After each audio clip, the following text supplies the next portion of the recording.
嗨，大家好，我是坦平叔，今天是2025年10月29号。这一期咱们继续聊聊恒大清盘，聊聊中国的房地产。这个财联社10月28日电“十五五”规划建议发布，加快构建房地产发展新模式，因城施策，增加改善性住房供给。这个中共中央关于制定国民经济和社会发展第15个5年规划建议发布，其中指出，推动房地产高质量发展，加快构建房地产发展新模式，完善商品房开发、融资、销售等基础制度，优化保障性住房供给，满足城镇工薪群体和各类困难家庭基本住房需求，因城施策，增加改善性住房供给，建设安全、舒适、绿色、智慧的好房子，实施房屋品质提升工程和物业服务质量提升行动，建立房屋全生命周期安全管理制度。这个“15+5”规划关于房地产的，那这个就是为未来5年房地产行业发展这个定了方向。那具体的有什么意义呢？我们来看一看专家是怎么解释的。我们看看这个经济学家马冠元，他解读下一个5年的房地产。大家看视频“15+5”规划的建议稿正式出台，我们先来解读一下对房地产的一个定调，就是下一个5年房地产究竟怎么样发展。建议稿对房地产的一个总的定调是要推动房地产高质量发展。大家知道，在过去20多年，中国房地产的主要特点是高速度、高增长，当然还有高杠杆。下一个5年的高是要把这3高要拿掉，实现高质量发展。那么怎样实现高质量发展？其实讲了5句话，这5句话其实都非常重要。第一个叫加快构建房地产发展新的模式，这个话大家听得比较多了，叫完善房地产开发、融资、销售等基础制度。尽管只有这么多的几个字但这里边涵盖的内容太多了。房地产开发怎么样来开发？融资怎么融资？还有销售，大家非常关注的是现房销售还是预售？我觉得随着中国房地产进入到一个高质量发展的周期，预售这种模式绝大部分会退出历史的舞台，因为整个房地产市场的供求关系已经发生了非常大的变化。这是第一句话第一句话就是房地产新的发展模式的问题。第二个就是保障房，提到了这个叫优化保障房住房供给，满足城镇工薪阶层和各类困难家庭基本住房需求。这里大家看就是我们保障房的范畴扩大了，以前就是困难群体，那么现在这个保障房扩大到工薪群体，不仅仅是住房困难群体的基本住房需求，在这里特别讲基本住房需求，比如说出租租赁呢，还是说拥有产权，都是一个基本居住需求。所以工薪阶层进入到保障房的这个保障群体，这也是一个很大的一个变化。第三个就是关于住房的改善就是更高水平的住房，这个叫因城施策，增加改善性住房供给。这个因城施策弄到这个地方来了，这什么意思呢？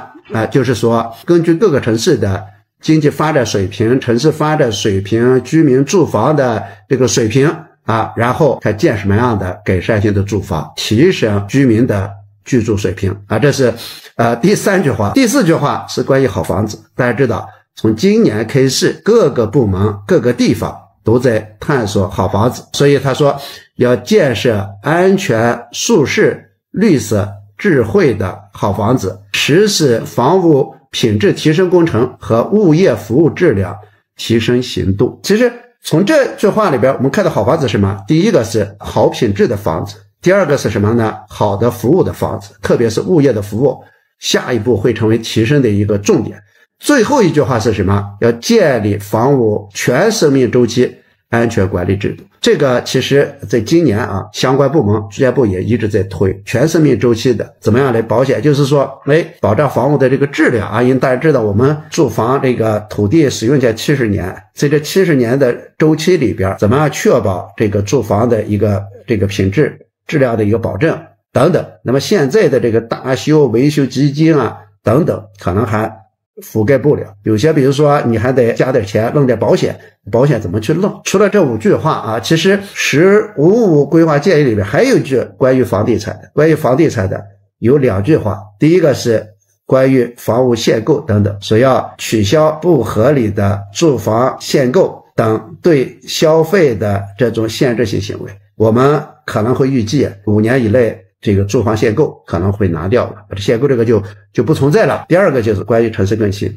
就未来城市的发展主要是叫内涵式的增长，不再去摊大饼，然后搞一些城市更新活动，也就是说把以前的旧房子，把以前的老房子通过品质提升变成好房子，变成高品质的房子。这就是下一个5年我们在政策层面对整个房地产发展的几个定调。大家不要说就这么一点文字，这么一点文字每一句话要落到实处非常非常难。你比如说这个预售变成现房销售很难，住房保障，我们其实整个住房保障体系探索了这么多年，其实真的住房保障体系还没建立起来，覆盖到工薪阶层那等于需要钱的。还有这个好房子怎么建，好的物业怎么来，全生命周期的房屋质量的这个管理怎么来，都非常非常难啊！所以中国房地产告别了混乱的上半场，进入了讲规则、讲品质、讲质量的下半场。我们希望呢，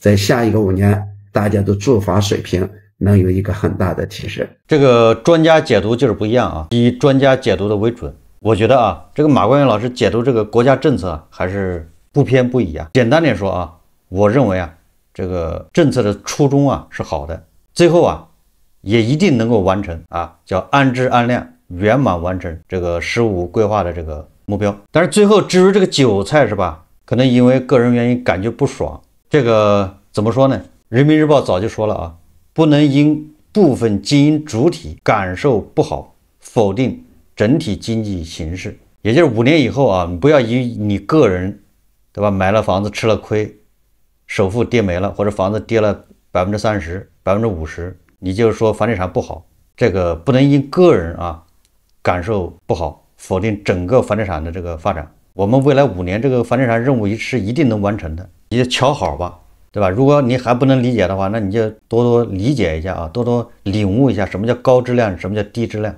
你那个是低质量，所以说你感受不好是正常的，对吧？你多问一问高质量的啊，他们发展的怎么样？就多问你们村的村长日子过得怎么样？如果村长觉得日子过得好了，那就说明这个日子还是稳中向好啊。所以说这个我相信啊，15这个关于房地产的这规划啊，这些没问题啊，一定能够圆满完成，甚至超额完成任务。我倒是觉得一个更重要的政策啊，值得大家关注。这个是应该是前天啊，央行行长潘功胜他说啊，研究实施支持个人修复信用的政策措施。在那个2025年金融街论坛年会开幕式上，中国人民银行行长潘功胜表示啊，研究实施支持个人修复信用的政策措施。也就是说，你的信用可以修复，对吧？你失信了，对吧？你说话不算数，你没有履行这个协议等等，没关系，给你一次机会，可以修复啊。他说这个人民银行运营的征信系统是一项重要的金融基础设施，对企业和个人的金融违约行为进行记录，并供金融机构在开展业务时进行查询和风险评估。20多年来，对我国社会信用体系建设、防范金融风险发挥了重要作用。根据征信业管理条例，在征信系统中，违约记录存续期为5年。过去几年，受新冠疫情等不可抗力影响，一些个人发生了债务逾期，虽然事后全额偿还，但相关信用记录仍持续影响其经济生活。为帮助个人加快修复信用记录，同时发挥违约信用记录的约束效率，人民银行正在研究实施一次性的个人信用救济政策。对于疫情以来违约在一定金额以下且已归还贷款的个人违约信息，将在征信系统中布予展示。这项措施将在履行相关程序后，由人民银行会同金融机构进行必要的继续准备，计划在明年初执行。简单的理解啊，就是说，如果你欠银行80万没还，然后银行把你告了，你就违约了吗？然后你就在征信系统里面你就记了一笔。那么以后啊，其他的金融机构再给你贷款的时候，他就不贷了，因为他一查征信啊，你这家伙你还欠别人钱，完了之后或者你有个欠钱记录，对吧？就说明你这个人啊信誉不好，那就贷款就不给你贷。那现在什么意思呢？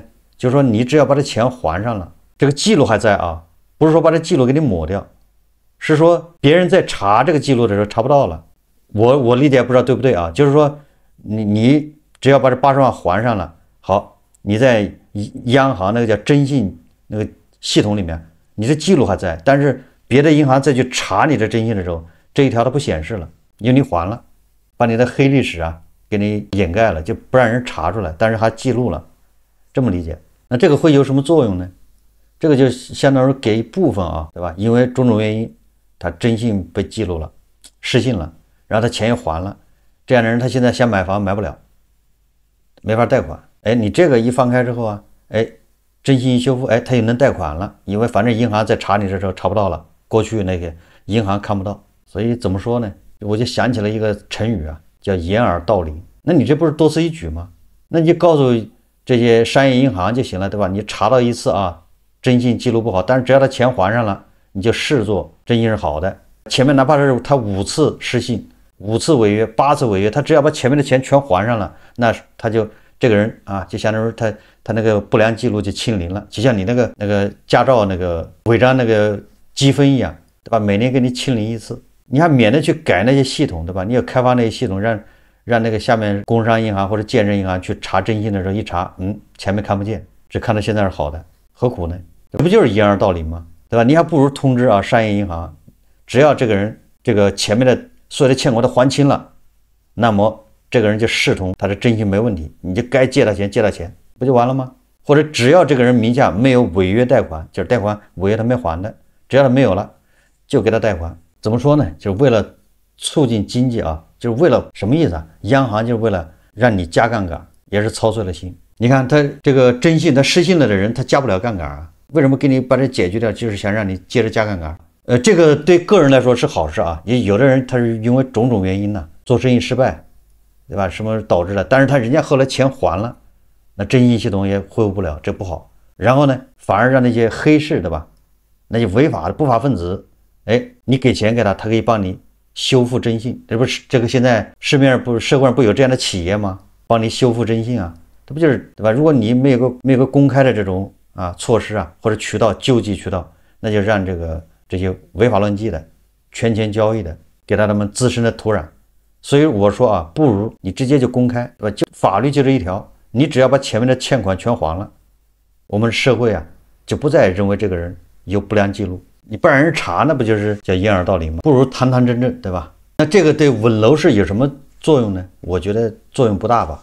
我们再看啊，这个中指研究院呢，它公布了一组数据啊，这个数据昨天咱们也看了啊，但是中指的数据恐怕不太一样。2025年9月，住房租赁市场热度下降，部分核心城市受学龄家庭租住高峰期结束等影响，租金跌幅较大。根据中指50城住宅租赁价格指数，9月全国50个城市住宅平均租金34.74元每平方米每月，环比下跌 0.4%， 跌幅较8月扩大 0.24个百分点，同比下跌 3.76%， 跌幅与8月持平。咱们一直说啊，这个住宅租金下降，那你说楼市能稳住，这个也是不现实的啊。2025年9月住宅平均租金环比上涨的城市个数为4个，较8月减少3个。具体来看，北海环比涨幅最大，为 0.78%， 乌鲁木齐上涨 0.34%， 西宁、东莞涨幅在 0.2% 以内。这些恐怕都是有特殊原因的啊。9月份他们的租金还能上涨，只能说是这个反常。2025年9月住宅平均租金环比下跌的城市个数为46个，较8月增加3个。具体来看，西安、温州环比跌幅在 1% 以上，跌幅最大为 1.22%。昨天咱们也放了一个视频，对吧？那个西安的那个北郊的房价3年跌了一半，这太狠了。实际上成都、杭州都得注意，西安是先躺下。你看今天啊，租金下跌也是西安最大。你看它租金下跌最大，那房价跌幅大也很正常，对吧？这个完全那个相互佐证了，互相验证啊。9月份西安的房价那个租金跌幅是 1.22%， 南昌、长沙13个城市跌幅在 0.5% 到 1% 之间，福州、太原15个城市跌幅在 0.3% 到 0.5% 之间，徐州、上海13个城市跌幅在 0.1% 到 0.3% 之间。这个就叫恶性循环啊！如果房子租金下跌，那肯定还有很多地方房子它租不掉，房子租不掉，完了它挂牌卖不掉，那它只能降价，要套现，这样就会是吧，让房价更加加速下跌，所以这个就叫恶性循环嘛。今天有很多媒体报道啊，说核心城市频现抢豪宅，机构认为啊，将助力市场信心恢复。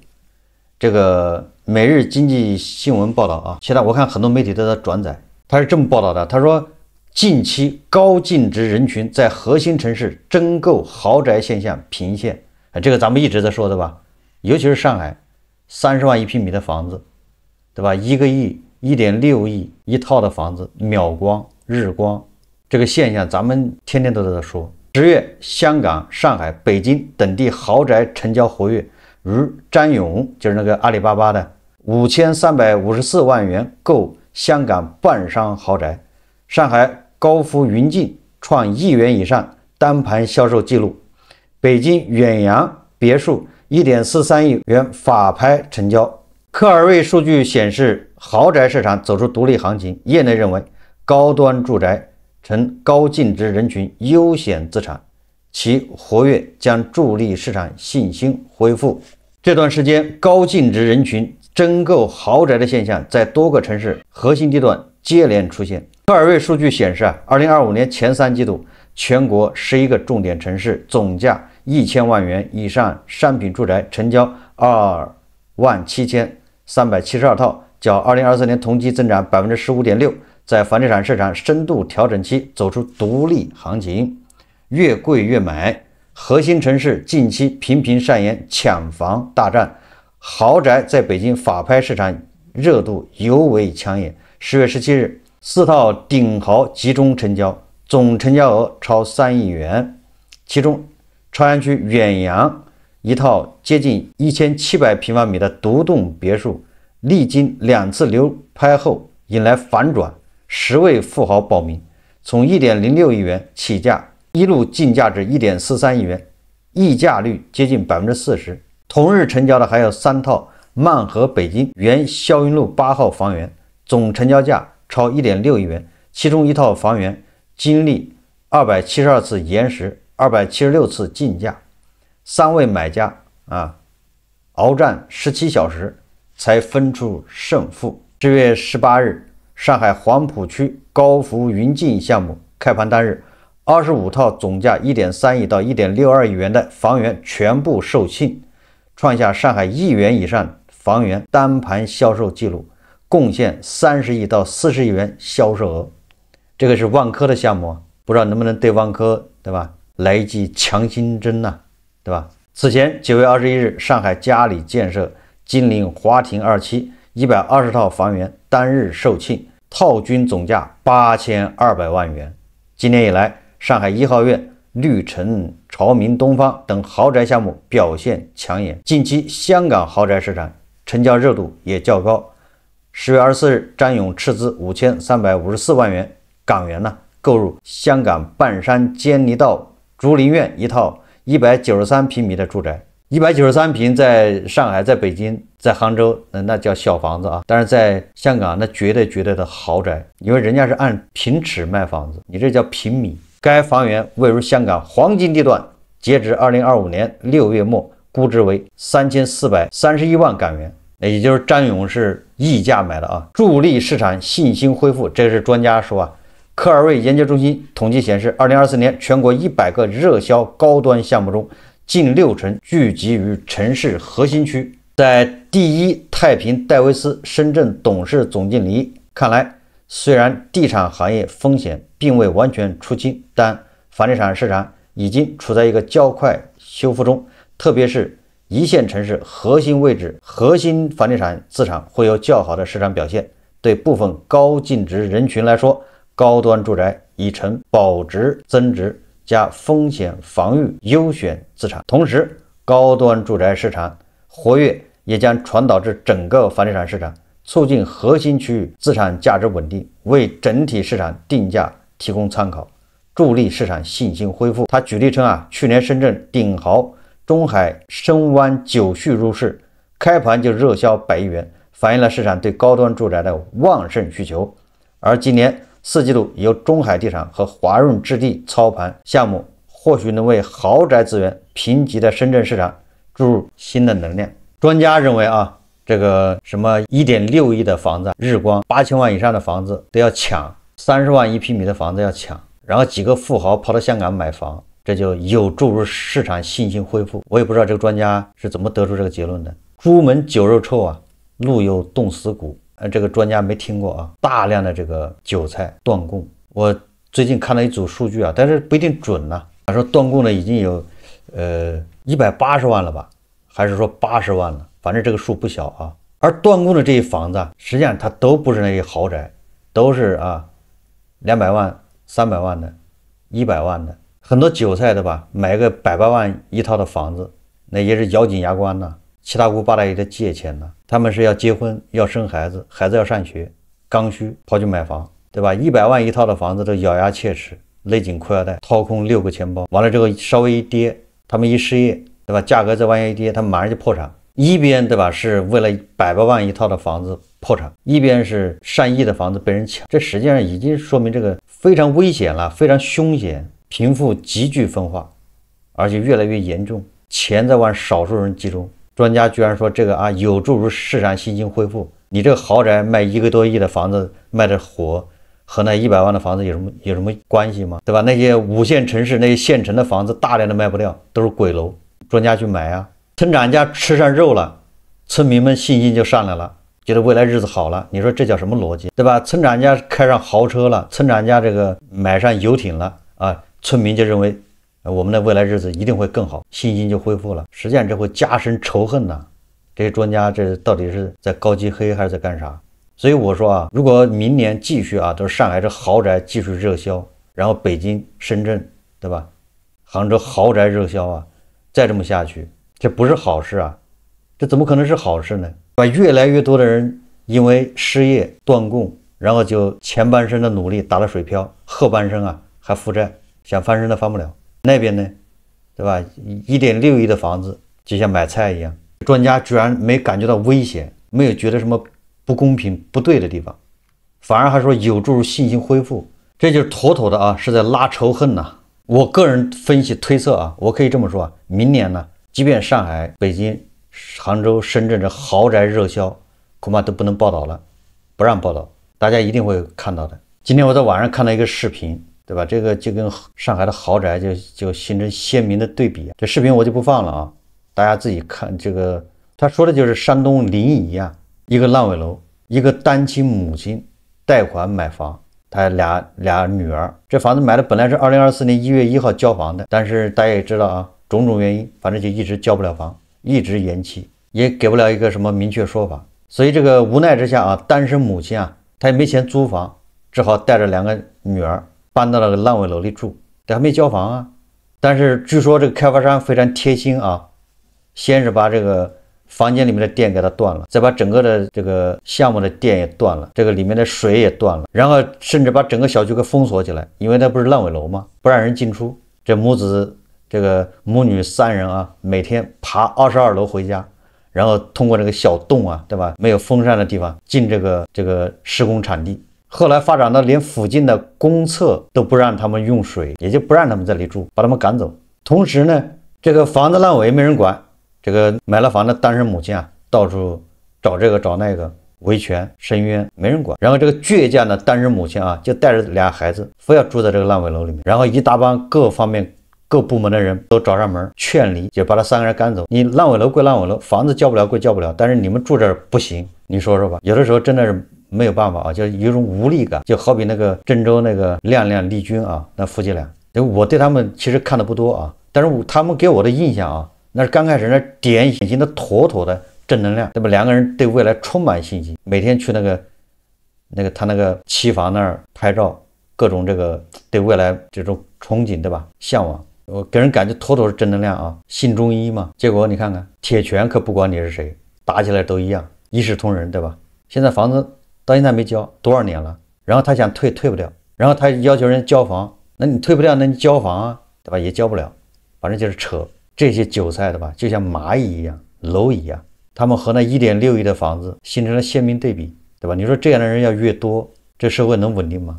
你说那个1.6亿的房子你卖的再多，你怎么恢复这些人的信心呢？这些人的损失是怎么最后，对吧？通过运作合法的变成那1.6亿房子房主的利润和收入？难道这些人他就不会去想一想、问一问吗？这些牛马辛苦的汗水，最后怎么就变成1.6亿的购房款？是这样的吧？